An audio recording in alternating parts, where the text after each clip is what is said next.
News18 ಡಿಜಿಟಲ್ಗೆ ಸ್ವಾಗತ. ನಾನು ಕಾರ್ತಿಕ್. ಜಮೀರ್ ಅಹ್ಮದ್ ಖಾನ್ ಅವರ ಭವಿಷ್ಯ ಕಾಂಗ್ರೆಸ್ನಲ್ಲಿ ಮುಗ್ದೇ ಹೋಯ್ತಾ ಅನ್ನುವಂಥ ಪ್ರಶ್ನೆಗಳಿಗೆ ಹುಟ್ಟುಕೊಳ್ತಾ ಇದೆ. ಇದಕ್ಕೆ ಕಾರಣ ಸಿದ್ದರಾಮಯ್ಯನವರು ಮತ್ತು ಜಮೀರ್ ಅಹ್ಮದ್ ಖಾನ್ ಅವರ ಆಪ್ತರೊಂದಿಗಿನ ಒಂದು ಸಂಭಾಷಣೆ ಈಗ ವೈರಲ್ ಆಗ್ತಾ ಇದೆ.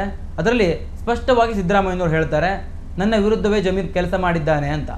ಹಾಗಾದರೆ ಜಮೀರ್ ಅಹ್ಮದ್ ಖಾನ್ ಅವರ ವಿರುದ್ಧ ಸಿದ್ದರಾಮಯ್ಯ ಸಿಟ್ಟಾಗಿದ್ಯಾಕೆ? ಜಮೀರ್ ಅಹ್ಮದ್ ಖಾನ್ ಅವರನ್ನು ಆಪ್ತರಲ್ಲಿ ಆಪ್ತರು ಅಂತ ಅಂದ್ಕೊಂಡಿರ್ತಕ್ಕಂಥ ಸಿದ್ದರಾಮಯ್ಯನವರ ಬಾಯಲ್ಲಿ ಈ ರೀತಿಯ ಹೇಳಿಕೆ ಬರೋದರ ಹಿಂದಿರುವಂಥ ಉದ್ದೇಶ ಏನು? ಕಾಂಗ್ರೆಸ್ನ ಹೈಕಮಾಂಡ್ ನಾಯಕರು ಹಾಗಿದ್ರೆ ಜಮೀರ್ ಅಹ್ಮದ್ ಖಾನ್ ಅವರ ವಿರುದ್ಧ ಯಾವ ಪರಿಯಾಗಿ ಸಿಟ್ಟಾಗಿದ್ದಿರಬಹುದು ಅನ್ನುವಂಥ ಲೆಕ್ಕಾಚಾರಗಳೀಗ ಶುರು ಆಗ್ತದೆ. ಇದು ಸಹಜವಾಗಿ ನಾವು ಗಮನಿಸಬೇಕು. ಸಿದ್ದರಾಮಯ್ಯನವರಿಗೆ ಜಮೀರ್ ಅಹ್ಮದ್ ಖಾನ್ ಅವರ ಆಪ್ತರು ಹೇಳ್ತಾರೆ, ಅವರನ್ನು ಸಚಿವರನ್ನಾಗಿ ಮಾಡಿ, ನಿಮ್ಮ ಕೈಲಿದೆ ಅಂದರೆ ನೀವು ಒತ್ತಡವನ್ನು ಹಾಕಿ ಅವರನ್ನು ಸಚಿವರನ್ನಾಗಿ ಮಾಡಬೇಕು ಅನ್ನುವಂಥ ಒಂದು ಬೇಡಿಕೆನ ಇಡ್ತಾರೆ. ಈ ಸಂದರ್ಭದಲ್ಲಿ ಸಿದ್ದರಾಮಯ್ಯ ಸ್ಪಷ್ಟವಾಗಿ ಹೇಳ್ತಾರೆ, ನನ್ನ ವಿರುದ್ಧವೇ ಅವ್ರು ಕೆಲಸ ಮಾಡಿದ್ರು ಅಂತ. ಅಂದರೆ ಸಿದ್ದರಾಮಯ್ಯರ ವಿರುದ್ಧ ಏನು ಜಮೀರ್ ಅಹ್ಮದ್ ಖಾನ್ ಕೆಲಸ ಮಾಡಿಲ್ಲ. ದಾವಣಗೆರೆಯ ಉಪಚುನಾವಣೆ ಸಂದರ್ಭದಲ್ಲಿ ಜಮೀರ್ ಅಹ್ಮದ್ ಖಾನ್ ಅವರು ಕೂಡ ಪಕ್ಷ ವಿರೋಧಿ ಕೆಲಸವನ್ನು ಮಾಡಿದ್ರು ಅನ್ನುವಂಥ ಆರೋಪಗಳು ಕೇಳಿ ಬಂದಿತ್ತು. ಅದಕ್ಕೆ ಪೂರಕ ಅನ್ನುವಂತೆ ಇತ್ತೀಚೆಗೆ ಒಂದು ಆಡಿಯೋ ಕೂಡ ವೈರಲ್ ಆಗಿತ್ತು. ಈ ಆಡಿಯೋ ವೈರಲ್ ಆದ ಬಳಿಕ ಸಿದ್ದರಾಮಯ್ಯನವರು ಜಮೀರ್ ಅಹ್ಮದ್ ಖಾನ್ ಅವರ ವಿರುದ್ಧ ಸಿಟ್ಟಾಗಿದ್ದಾರೆ. ಇದು ರಾಜಕೀಯದಲ್ಲಿ ಬಹಳ ಸಂಚಲನವನ್ನು ಮೂಡಿಸುವಂತಹ ಒಂದು ವಿಚಾರ. ಅದು ಈಗ ಸ್ಪಷ್ಟ ಆಗ್ತಾ ಇದೆ. ಜಮೀರ್ ಅಹ್ಮದ್ ಖಾನ್ ಅವರ ವಿರುದ್ಧ ಸಿದ್ದರಾಮಯ್ಯನವರು ಏನು ಹೇಳಿಕೆ ಕೊಟ್ಟಿದ್ದಾರಲ್ಲ, ಅಂದರೆ ಅವರು ನನ್ನ ವಿರುದ್ಧವೇ ಕೆಲಸ ಮಾಡಿದ್ರು ಅಂತ, ಆ ಒಂದು ಹೇಳಿಕೆ ಬಳಿಕ ಇದು ಸ್ಪಷ್ಟವಾಗ್ತದೆ. ಜೊತೆಗೆ ಜಮೀರ್ ಅಹ್ಮದ್ ಖಾನ್ ಅವರಿಗೆ ಕಾಂಗ್ರೆಸ್ನಲ್ಲಿ ಭವಿಷ್ಯವೇ ಇಲ್ವಾ ಎನ್ನುವಂಥ ರೀತಿಯಲ್ಲಿಯೂ ಕೂಡ ಚರ್ಚೆಯನ್ನು ಹುಟ್ಟು ಹಾಕ್ತಾ ಇದೆ. ಬಹಳ ಪ್ರಮುಖವಾಗಿ ನಾವು ಗಮನಿಸಬೇಕು, ದಾವಣಗೆರೆ ದಕ್ಷಿಣ ಉಪಚುನಾವಣೆ ಇದ್ದಂಥ ಸಂದರ್ಭದಲ್ಲಿ CM ಆಗಿದ್ದಂಥವರು ಸಿದ್ದರಾಮಯ್ಯನವರು. ಆ ಚುನಾವಣೆಯನ್ನು ಗೆಲ್ಲಬೇಕಾಗಿರುವಂಥ ಜವಾಬ್ದಾರಿ CMದು ಕೂಡ ಇರುತ್ತೆ. ಅಲ್ಲಿ ಮುಸ್ಲಿಮರಿಗೆ ಟಿಕೆಟ್ ತಪ್ಪಿತು ಅನ್ನುವಂಥ ಒಂದೇ ಒಂದು ಉದ್ದೇಶಕ್ಕಾಗಿ ಪಕ್ಷದ ಅಭ್ಯರ್ಥಿ ವಿರುದ್ಧ ಇವರು ಕೆಲಸ ಮಾಡಬೇಕಾ ಅನ್ನುವಂಥ ಪ್ರಶ್ನೆಗಳು ಸಹಜವಾಗಿ ಹುಟ್ಕೊಳ್ಳುತ್ತೆ. ಪಕ್ಷದ ವ್ಯಾಪ್ತಿಯಲ್ಲಿ ಹೈಕಮಾಂಡ್ ಒಂದು ನಿರ್ಧಾರವನ್ನು ತೆಗೆದುಕೊಂಡು ಒಬ್ಬ ಅಭ್ಯರ್ಥಿಯನ್ನು ಘೋಷಣೆ ಮಾಡಿದ ಬಳಿಕ ನೀವು ಆ ಒಂದು ಅಭ್ಯರ್ಥಿಯ ಪರ ಪಕ್ಷದ ಚಿಹ್ನೆ ಏನಿದೆ ಆ ಒಂದು ಚಿಹ್ನೆಗಾಗಿ ಕೆಲಸವನ್ನು ಮಾಡಬೇಕಾಗತ್ತೆ. ಅದು ಸಹಜವಾಗಿರುವಂಥ ಪ್ರಕ್ರಿಯೆ ಮತ್ತು ಪಕ್ಷದ ಮೇಲಿರುವಂಥ ನಿಷ್ಠೆ ಅಂತ ಹೇಳ್ಬೋದು. ಆದರೆ ಈ ವಿಚಾರದಲ್ಲಿ ಜಮೀರ್ ಅಹ್ಮದ್ ಖಾನ್ ಅವರು ಕೂಡ ಎಡವಿದ್ದಾರೆ ಅನ್ನುವಂಥದ್ದು ಕಾಂಗ್ರೆಸ್ನ ವಲಯದಲ್ಲಿ ಚರ್ಚೆ ಆಯಿತು. ಜೊತೆಗೆ ಸಾಕಷ್ಟು ಮುಸ್ಲಿಂ ನಾಯಕರು ಕೂಡ ಈ ಬಗ್ಗೆ ಆಕ್ಷೇಪಣೆಯನ್ನು ಎತ್ತಿದ್ರು. ಪಕ್ಷದ ಅಭ್ಯರ್ಥಿಯ ವಿರುದ್ಧ ಕೆಲಸವನ್ನು ಮಾಡಿದ್ದಾರೆ ಅನ್ನುವಂಥ ರೀತಿಯಲ್ಲಿ ಬಹಳ ಬಹಿರಂಗವಾಗಿಯೂ ಕೂಡ ಹೇಳಿಕೆಗಳನ್ನು ಕೊಟ್ಟಿದ್ದರು. ಈಗ ಸಚಿವರನ್ನಾಗಿ DK ಶಿವಕುಮಾರ್ ಅವರ ಸಂಪುಟದಲ್ಲಿ ಜಮೀರ್ ಅಹ್ಮದ್ ಅವರನ್ನು ಮಾಡಬೇಕು, ಜೊತೆಗೆ DCM ಆಗಿಯೂ ಕೂಡ ನೇಮಕ ಮಾಡಬೇಕು ಅನ್ನುವಂಥ ಚರ್ಚೆ ಇದ್ದಂಥ ಸಂದರ್ಭದಲ್ಲಿ ಯಾವಾಗ ಜಮೀರ್ ಅಹ್ಮದ್ ಖಾನ್ ಅವರು ಮತ್ತು ಇನ್ನೊಬ್ಬ ವ್ಯಕ್ತಿಯೊಂದಿಗಿನ ಸಂಭಾಷಣೆಯ ಆಡಿಯೋ ವೈರಲ್ ಆಯ್ತಲ್ಲ, ಆ ಆಡಿಯೋಗೆ ಜಮೀರ್ ಅಹ್ಮದ್ ಖಾನ್ ಈಗಾಗಲೇ ಸ್ಪಷ್ಟೀಕರಣವನ್ನು ಕೂಡ ಕೊಟ್ಟಿದ್ದಾರೆ. ನನ್ನದಲ್ಲ ಅದು, ಯಾವ ತನಿಖೆಯನ್ನು ಬೇಕಾದರೂ ಮಾಡಲಿ ಅನ್ನುವಂಥದ್ದು. ಆದರೆ ಸಿದ್ದರಾಮಯ್ಯನವರ ಬಾಯಲ್ಲಿ ಬಂದಿರುವಂಥ ಒಂದು ಹೇಳಿಕೆ ಇದೆಯಲ್ಲ, ಇದು ಎಲ್ಲವನ್ನ ಸ್ಪಷ್ಟಪಡಿಸ್ತಾ ಇದೆ. ಜಮೀರ್ ಅಹ್ಮದ್ ಖಾನ್ ಅವರ ವಿರುದ್ಧ ಸಿದ್ದರಾಮಯ್ಯನವರು ಸಿಟ್ಟಾಗಿದ್ದಾರೆ. ಜೊತೆಗೆ ಹೈಕಮಾಂಡ್ ನಾಯಕರ ಬಳಿ ಜಮೀರ್ ಅಹ್ಮದ್ ಅವರ ಪರವಾಗಿ ಯಾವುದೇ ವಿಚಾರವನ್ನು ಸಿದ್ದರಾಮಯ್ಯನವರು ಎತ್ತಾ ಇಲ್ಲ ಅನ್ನುವಂಥದ್ದು. ಹಾಗಾದರೆ ಜಮೀರ್ ಅಹ್ಮದ್ ಖಾನ್ ಅವರಿಗೆ ಈಗ ಪಕ್ಷದಲ್ಲಿ ಯಾರೂ ನಾಯಕರೇ ಇಲ್ಲದೆ ಹೋಗ್ತಾರಾ?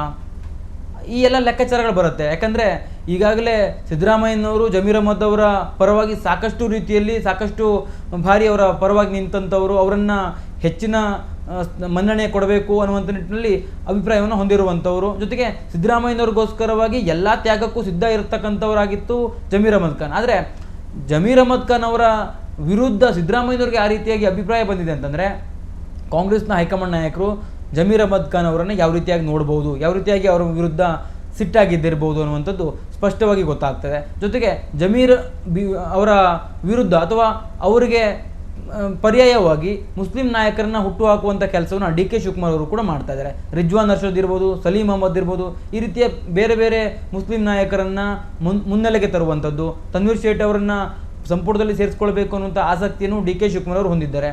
ಇದೆಲ್ಲದರ ನಡುವೆ ಜಮೀರ್ ಅಹ್ಮದ್ ಅವರು ಕೇವಲ ಶಾಸಕನಾಗಿ ಉಳಿಬೇಕಾದಂಥ ಪರಿಸ್ಥಿತಿ ನಿರ್ಮಾಣ ಆಗುವಂಥ ಸಾಧ್ಯತೆ ಇದೆ. ಜೊತೆಗೆ ಮುಂದಿನ ಚುನಾವಣೆಗಳಲ್ಲಿ ಅಥವಾ ಮುಂದಿನ ದಿನಗಳಲ್ಲಿ ಕಾಂಗ್ರೆಸ್ ಪಕ್ಷದಲ್ಲಿ ಜಮೀರ್ ಅಹ್ಮದ್ ಅವರನ್ನು ಸೈಡ್ಲೈನ್ ಮಾಡುವಂಥ ಎಲ್ಲ ಲಕ್ಷಣಗಳು ಕೂಡ ಕಾಣಿಸ್ತಾ ಇದೆ. ಒಂದು ಹಂತಕ್ಕೆ CM ಆಗುವಂಥ ಲಕ್ಷಣಗಳು ಅಥವಾ ಆಸೆ ಇರ್ತಕ್ಕಂಥ ಜಮೀರ್ ಅಹ್ಮದ್, ಜೊತೆಗೆ DCM ಕನಸನ್ನು ಕೂಡ ಕಂಡಿದ್ರು. ಕ್ಯಾಬಿನೆಟ್ ರಿಷಫಲ್ ಆದರೆ ನನ್ನನ್ನು DCM ಮಾಡ್ತಾರೆ ಅನ್ನುವಂಥ ಕನಸು ಹೌದಾಗಿತ್ತು.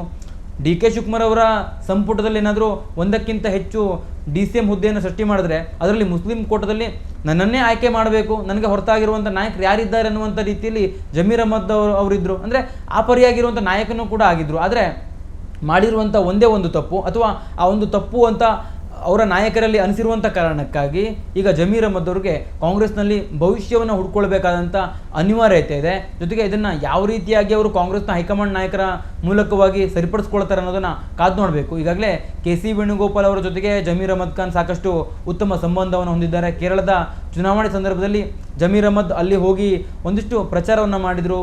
ಮುಸ್ಲಿಂ ಅಭ್ಯರ್ಥಿಗಳನ್ನು ಗೆಲ್ಲಿಸುವಲ್ಲಿ ಜಮೀರ್ ಅಹ್ಮದ್ ಖಾನ್ ಅವರ ಪಾತ್ರವೂ ಕೂಡ ಇತ್ತು.